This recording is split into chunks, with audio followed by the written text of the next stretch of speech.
باب ما جاء فی المصورین، مصورین کا بیان، تصویر بنانے والے۔ دیکھو تصویر کے متعلق اوپر میں بھی وعید گزری ہے، یہاں بھی حدیث میں وعید ہے، اور بھی بہت سارے حدیث ہے۔ لا يدخل الجنۃ المصورون من صور صورۃ عذبہ اللہ حتی ينفخ فیہا یعنی الروح ولیس بنافخ فیہا۔ کہہ رہے ہیں کہ تصویر بنانے والے کو اس وقت تک عذاب ہوتا رہے گا جب تک وہ جس چیز کی تصویر بنائی ہے اس میں روح نہ ڈال سکے،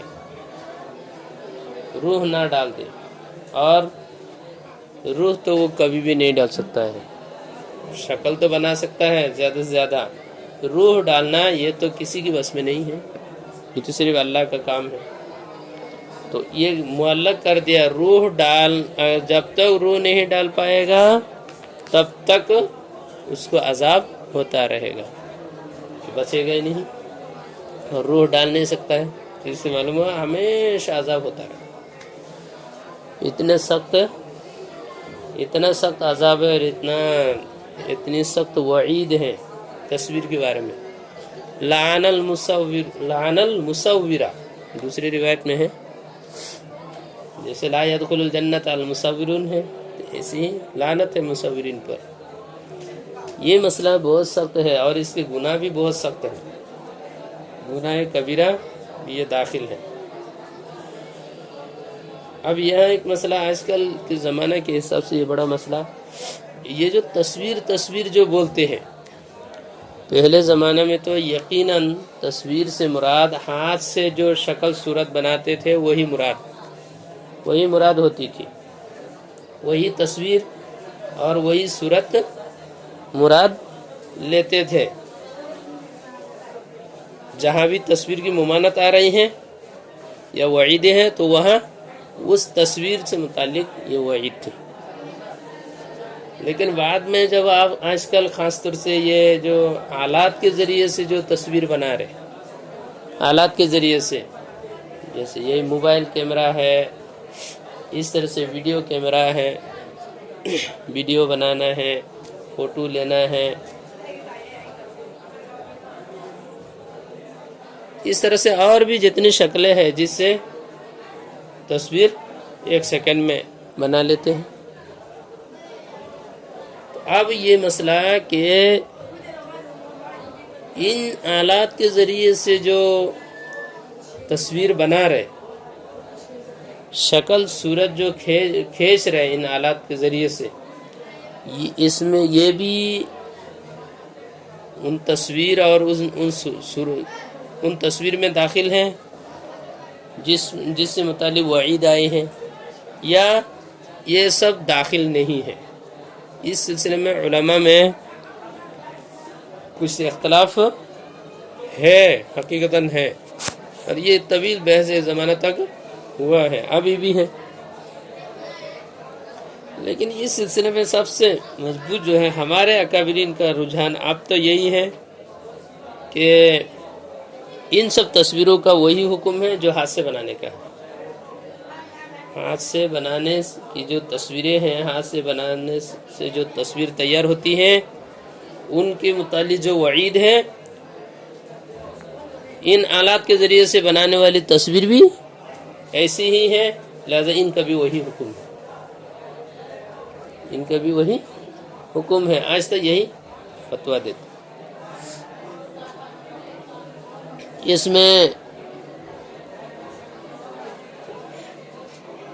کچھ حضرات نے تھوڑی سی کچھ اور باتیں بھی کہہ دی ہیں، کچھ لوگوں نے یہ بات بھی کہی، خاص طور سے حضرت مفتی تقی عثمانی صاحب دامت برکاتہ العالیہ نے، انہوں نے ایک بات اس طرح سے کہ کچھ کہی ہے کہ دیکھو جب تک یہ آلات کے اندر ہو، وہاں سے باہر نہ نکالے جائے، کسی کاغذ میں یا کپڑے میں، کسی میں بھی باہر نکل دے، تو جب تک نیگیٹو کے اندر ہے تب یہ کیا ہے، تصویر کے حکم میں نہیں ہے. جب باہر نکال دیں گے تب جا کر تصویر کے حکم میں ہوں گے. انہوں نے ایسی کچھ بات کہی ہے، لیکن اس سے بھی ہمارے اکابرین کیا نہیں ہیں، متفق نہیں ہیں. ہمارے بڑے حضرات ہیں وہ لوگ ان کی باتوں سے بالکلیہ متفق نہیں ہیں. اس لیے یہ مسئلہ اس بہتر یہی ہے. اور بہت جب اتنا سخت وعید ہے تو اس میں بلا ضرورت تصویر کھینچنا یہ قطعاً جائز نہیں ہے. ان گناہوں کے مستحق ہوں گے جن گناہوں کا بیان ہے، اور جن وعیدوں کا بیان آ رہے ہیں ان سارے وعیدوں کے مستحق ہو جائیں گے.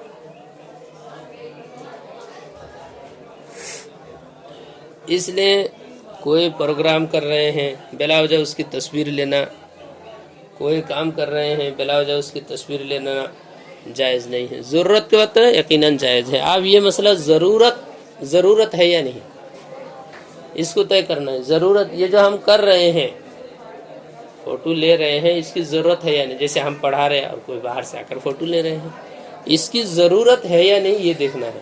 اگر ضرورت ہے تو یقیناً جائز ہوں گے، اگر ضرورت نہیں ہے تو جائز نہیں ہے. اب یہ بھی ایک موقع مل گیا ہے ہم لوگوں کو کہ ضرورت میں جائز ہے یہ. اب ہر ایک کام میں کیا کہہ دیں گے؟ ضرورت ہے. ہر ایک کام میں ضرورت کہیں گے. کوئی ضرورت نہیں ہے. ضرورت کہتے ہیں ایسی چیز کو جس کے بغیر انسان زندگی گزار نہ سکے، اس کو کہتے ہیں ضرورت. اس کو ضرورت کہتے ہیں. اور عربی میں کہتے ہیں اس کو ضرورت. عربی میں ضرورت، اردو میں اس کو کہتے ہیں اشد ضرورت. اشد ضرورت کہیں گے اس کو اردو میں. اور اشد ضرورت کا مطلب وہی کہ اس کے بغیر زندگی گزار ہی نہ سکے. جیسے مردار کھائے بغیر زندہ نہ رہ سکے، ایسی صورت میں مردار کھانے کی اجازت ہے. اسی طرح سے حرام دوا کے بغیر، حرام دوائی کے بغیر علاج ممکن نہیں ہے. ایسی صورت میں کیا ہے؟ حرام دوائی استعمال کرنے کی اجازت ہے. یہ تو وہی ضرورت بمانا اشد ضرورت کہ اس کے بغیر ناممکن ہو جینا. اب مدرسے کی تصویر لینا، طلباء کو رکھ کے چندہ لانے، ایک آدمی چندہ دے رہا ہے، ایک آدمی چندہ دے گا، اب ان کو طلباء کی تصویر لے کر دکھانا یہ ضرورت میں داخل نہیں ہے. بلا وجہ چندہ اگر مدرسہ کا نہ بھی آئے تو زندگی گزارنا مشکل نہیں ہے. یہاں سے نہیں آئے گا تو دوسری طرح سے ہو جائے، دوسری طرح سے بھی نہیں آئے گا، نہ آنے دو. چندہ بند ہو گیا تو بند ہونے دو، چندہ بند ہو گیا تو ہونے دو. چندہ بند ہو جائے گا تو کیا ہوگا؟ مدرسہ بند ہو جائے. مدرسہ بند ہونے دو. مدرسہ بند ہو جانے سے آدمی زندگی نہیں گزار سکے گا کیا؟ مدرسہ تو ضروریات زندگی میں داخل ہی نہیں ہے. مدرسہ ہی کے ذریعے سے ہماری ضرورت پوری ہوگی ایسا کوئی ضروری نہیں. اور آگے ہماری یہ مدرسہ علم حاصل کرنے کے لیے ہمارا یہ مدرسہ ہی ہونا ضروری، ایسا کچھ نہیں. اس کے بغیر بھی بہت سارے مدرسے ہیں. ہمارے مدرسہ نہ ہونے سے بھی، جب ہمارا مدرسہ نہیں تھا تب بھی تو لوگ پڑھتے تھے.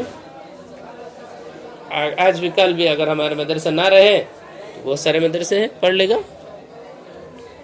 اس لیے یہ ایک بہانہ ہے، ضرورت نہیں ہے. یہ ضرورت میں داخل نہیں ہے. کسی ایک آدمی نے چندہ دیا اور ہمیں کہا کہ بھائی بچوں کو کھانا کھلاتے وقت فوٹو کھینچ کر بھیجو، یہ جائز نہیں ہے، حرام ہے، بالکل حرام ہے. اس وقت تصویر لینا جائز نہیں ہے. اسی طرح سے مدرسے کی کسی بھی تعمیری لائن میں یا کسی بھی معاملے میں کام ہو رہا ہے، اس وقت کہہ رہے کہ فوٹو، یہ تصویر کے ساتھ فوٹو بھیجو، جائز نہیں ہے. مسئلہ صاف ہے، وہ جائز نہیں ہے. ضرورت میں داخل نہیں ہے. یہ سب ضرورت ہے. جیسے آپ کو پاسپورٹ بنانا ہے یا کوئی آئی ڈی بنانی ہے